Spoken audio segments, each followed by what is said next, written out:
Korea Utara sering digambarkan sebagai negara miskin, tertutup, kelaparan, penuh propaganda, dan dikepung sanksi dunia. Negara ini punya akses internet yang sangat terbatas. Rakyatnya tidak bebas menonton media luar.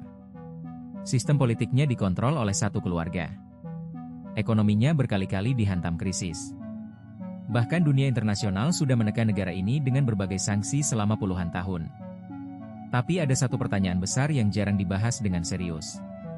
Kalau Korea Utara separah itu, kenapa negara ini tidak pernah runtuh? Kenapa rakyatnya tidak melakukan revolusi besar-besaran? Kenapa militernya tidak menggulingkan pemimpinnya? Kenapa sanksi dunia tidak membuat rezim ini tumbang? Dan kenapa negara yang terlihat sangat rapuh ini justru masih bisa bertahan, bahkan punya senjata nuklir? Jawabannya mungkin tidak sesederhana, karena rakyatnya takut.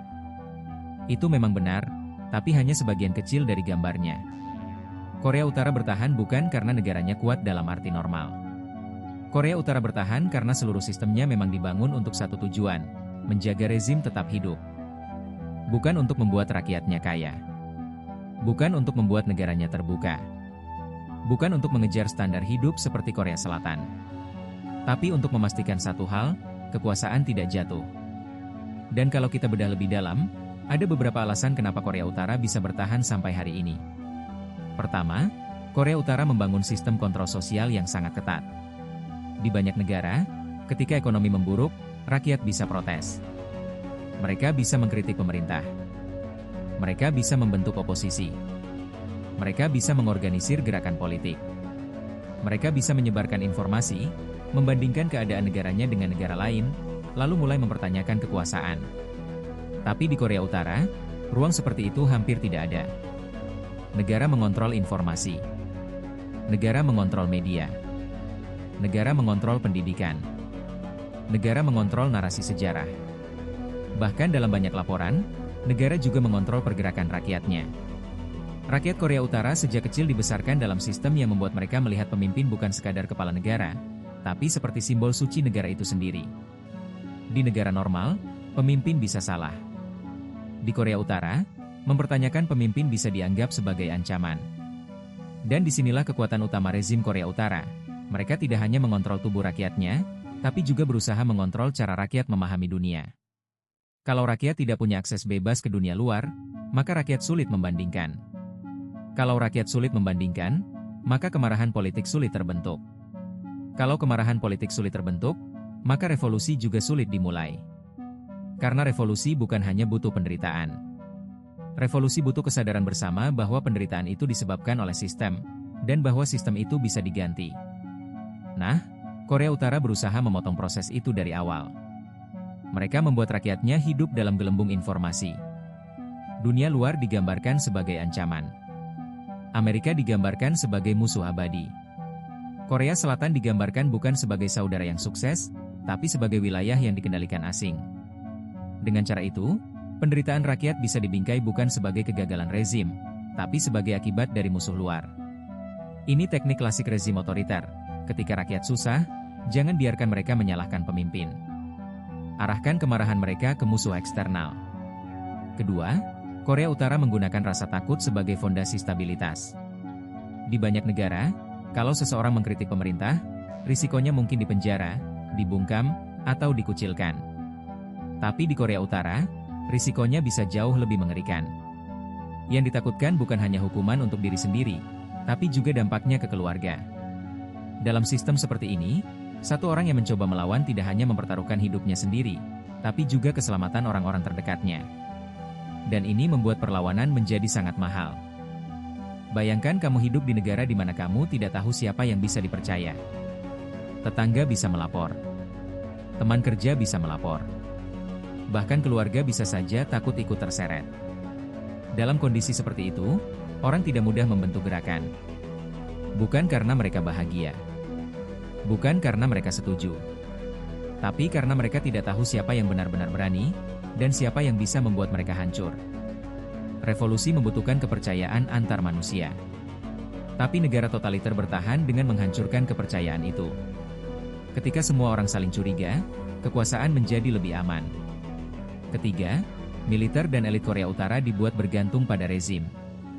Banyak orang berpikir, Kalau rakyat tidak bisa menggulingkan Kim Jong-un, kenapa militernya tidak melakukan kudeta? Secara teori, militer bisa. Tapi dalam praktiknya, rezim Korea Utara sangat memahami risiko itu. Itulah kenapa struktur kekuasaan di Korea Utara dibangun dengan keseimbangan antara hadiah dan ketakutan. Elit militer dan pejabat tinggi mendapatkan akses yang tidak dimiliki rakyat biasa. Mereka bisa hidup lebih baik. Mereka punya posisi, fasilitas, status, makanan, kendaraan, dan akses kekuasaan. Tapi di saat yang sama, mereka juga tahu bahwa posisi itu sepenuhnya bergantung pada loyalitas. Kalau mereka terlalu kuat, mereka bisa disingkirkan. Kalau mereka dicurigai, mereka bisa dihukum. Kalau mereka membentuk faksi, mereka bisa dianggap ancaman. Dengan kata lain, elit Korea Utara tidak hanya mendukung rezim karena ideologi. Mereka mendukung rezim karena hidup mereka terikat pada rezim. Kalau sistem runtuh, mereka juga bisa ikut runtuh. Ini penting. Dalam banyak revolusi, rezim tumbang ketika elit mulai membelot. Ketika militer tidak lagi mau menembaki rakyat. Ketika pejabat mulai melihat masa depan mereka lebih aman jika meninggalkan pemimpin lama. Tapi di Korea Utara, elit punya masalah besar. Kalau rezim jatuh, mereka bisa kehilangan semuanya. Bahkan lebih buruk, mereka bisa diburu oleh sistem baru, dianggap pelaku kejahatan negara, atau kehilangan semua privilese yang selama ini mereka nikmati. Jadi bagi banyak elit, mempertahankan rezim mungkin terasa lebih aman daripada mengambil risiko perubahan. Keempat, Korea Utara punya senjata nuklir. Ini salah satu faktor paling penting. Senjata nuklir Korea Utara bukan sekadar alat militer. Nuklir adalah asuransi hidup rezim. Korea Utara melihat apa yang terjadi pada beberapa negara lain. Irak diserang. Libya runtuh setelah menyerahkan program nuklirnya. Banyak rezim yang dianggap musuh barat akhirnya jatuh ketika mereka tidak punya kemampuan deterensi yang cukup kuat. Dari sudut pandang Pyongyang, pelajarannya jelas, kalau kamu lemah, kamu bisa diserang. Kalau kamu punya nuklir, semua orang akan berpikir berkali-kali. Nuklir membuat biaya menyerang Korea Utara menjadi sangat mahal. Bukan hanya karena Korea Utara bisa menyerang balik, tapi karena konflik di semenanjung Korea bisa langsung menyeret Korea Selatan, Jepang, Amerika Serikat, Cina, bahkan Rusia. Seoul, ibu kota Korea Selatan, berada relatif dekat dengan perbatasan. Artinya, perang terbuka dengan Korea Utara bukan perang kecil. Itu bisa menjadi bencana regional. Karena itu, dunia mungkin marah pada Korea Utara. Dunia mungkin mengecam Korea Utara. Dunia mungkin memberi sanksi. Tapi menggulingkan rezim ini secara paksa adalah pilihan yang sangat berisiko. Dan Kim Jong-un tahu itu. Itulah kenapa nuklir bagi Korea Utara bukan hanya senjata. Nuklir adalah kartu negosiasi. Nuklir adalah tameng. Nuklir adalah pesan kepada dunia. Kalau kalian mencoba menjatuhkan kami, biayanya akan sangat besar. Kelima, Cina tidak ingin Korea Utara runtuh. Ini bagian geopolitik yang sangat penting. Banyak orang berpikir Cina pasti kesal dengan Korea Utara. Dan memang, hubungan mereka tidak selalu mulus. Korea Utara sering membuat masalah dengan uji coba rudal dan nuklir. Itu bisa memperburuk stabilitas kawasan dan memancing kehadiran militer Amerika lebih besar di Asia Timur. Tapi bagi Cina, Korea Utara tetap punya fungsi strategis. Korea Utara adalah buffer zone, atau zona penyangga, antara Cina dan Korea Selatan yang merupakan sekutu Amerika Serikat. Kalau Korea Utara runtuh, kemungkinan besar akan muncul kekacauan besar di perbatasan Cina. Bisa ada gelombang pengungsi. Bisa ada konflik internal. Bisa ada perebutan senjata. Bisa ada reunifikasi Korea di bawah pengaruh Seoul, yang berarti sekutu Amerika bisa semakin dekat ke perbatasan Cina. Dari sudut pandang Beijing, itu skenario yang sangat tidak nyaman. Jadi meskipun Cina mungkin tidak selalu suka dengan perilaku Korea Utara, Cina juga tidak ingin rezim itu runtuh secara mendadak. Lebih baik punya tetangga yang menyebalkan tapi bisa diprediksi, daripada kekacauan total di perbatasan sendiri. Inilah kenapa Korea Utara tetap punya jalur hidup. Selama Cina tidak benar-benar memutus napas ekonomi Korea Utara, rezim ini masih bisa bertahan. Keenam, sanksi dunia menyakitkan, tapi tidak cukup untuk menjatuhkan rezim. Sanksi internasional membuat Korea Utara kesulitan. Ekonomi mereka tertekan. Perdagangan terbatas. Akses teknologi terbatas. Banyak transaksi internasional dibatasi. Tapi sanksi punya kelemahan. Sanksi seringkali lebih menyakiti rakyat biasa daripada elit penguasa. Rakyat bisa makin miskin. Makanan makin sulit. Barang makin mahal. Tapi elit tetap bisa mendapatkan akses melalui jalur khusus, perdagangan gelap, penyelundupan, atau dukungan dari negara-negara tertentu. Selain itu, Korea Utara sudah lama hidup dalam kondisi terisolasi. Mereka tidak seperti negara yang ekonominya sangat tergantung pada pasar global modern. Mereka memang miskin, tapi justru karena sudah terbiasa miskin dan tertutup, tekanan dari luar tidak selalu langsung membuat sistem runtuh. Ini terdengar ironis, tapi negara yang sudah lama hidup dalam isolasi kadang lebih tahan terhadap sanksi dibanding negara yang sebelumnya sangat terhubung dengan ekonomi dunia. Kalau sebuah negara kaya tiba-tiba diputus dari sistem global, dampaknya bisa sangat besar. Tapi kalau sebuah negara sudah puluhan tahun hidup dengan ekonomi terbatas, pasar gelap, kontrol negara, dan bantuan dari sekutu, maka sanksi bisa menyakitkan, tapi tidak otomatis mematikan rezim. Ketujuh, Korea Utara punya ekonomi informal dan jalur bertahan hidup yang tidak selalu terlihat. Di atas kertas, Korea Utara terlihat seperti negara yang ekonominya lumpuh. Tapi dalam praktiknya, selalu ada cara-cara informal yang membuat masyarakat dan rezim tetap berjalan. Ada pasar lokal. Ada perdagangan perbatasan. Ada penyelundupan. Ada jaringan informal. Ada aktivitas siber.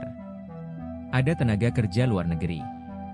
Ada hubungan dengan negara-negara yang masih mau bertransaksi secara diam-diam atau terbatas. Korea Utara tidak perlu menjadi negara makmur untuk bertahan.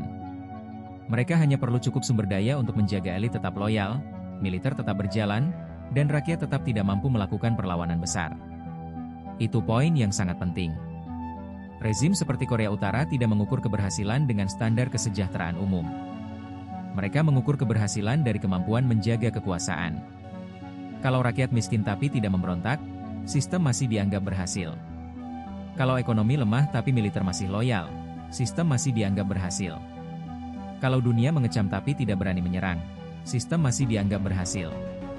Kedelapan, runtuhnya Korea Utara justru bisa menjadi mimpi buruk bagi banyak negara.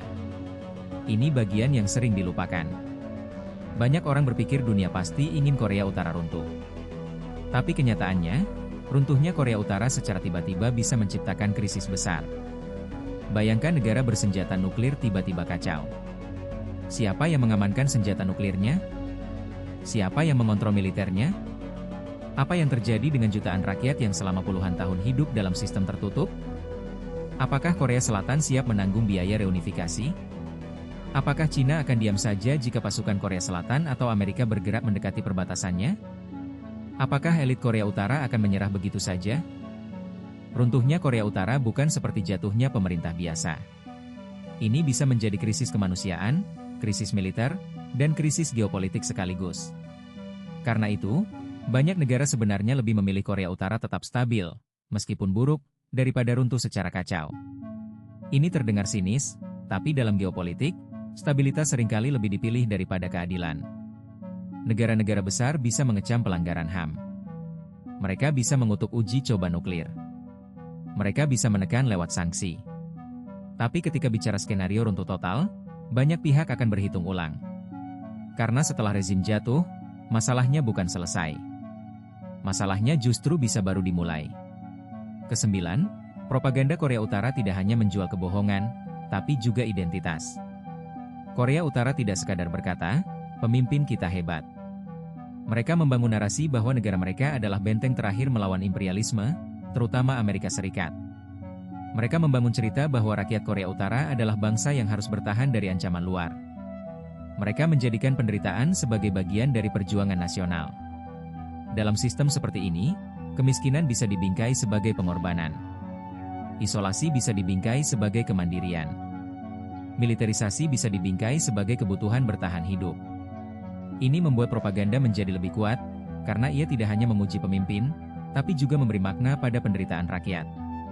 Ketika rakyat menderita, negara bisa berkata, kita menderita karena musuh mengepung kita.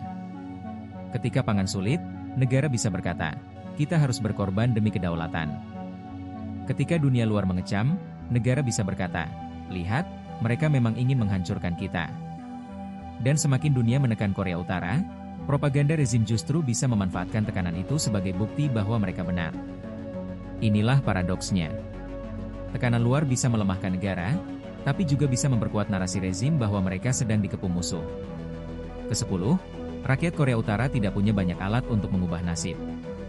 Di negara terbuka, rakyat bisa memilih pemimpin baru. Bisa pindah kerja. Bisa pindah kota. Bisa mencari informasi. Bisa membuat komunitas. Bisa mengkritik.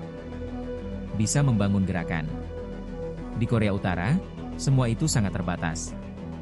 Bahkan untuk kabur dari negara itu pun sangat sulit dan berbahaya. Artinya, ketidakpuasan tidak otomatis menjadi perubahan politik.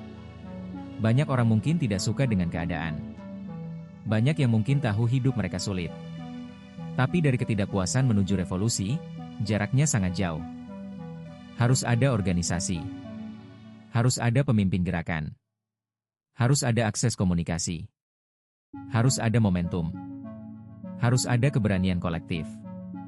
Harus ada elit yang membelot. Harus ada aparat yang tidak lagi patuh. Korea Utara mendesain sistemnya untuk mencegah semua itu muncul. Jadi ketika kita bertanya, kenapa rakyatnya tidak melawan?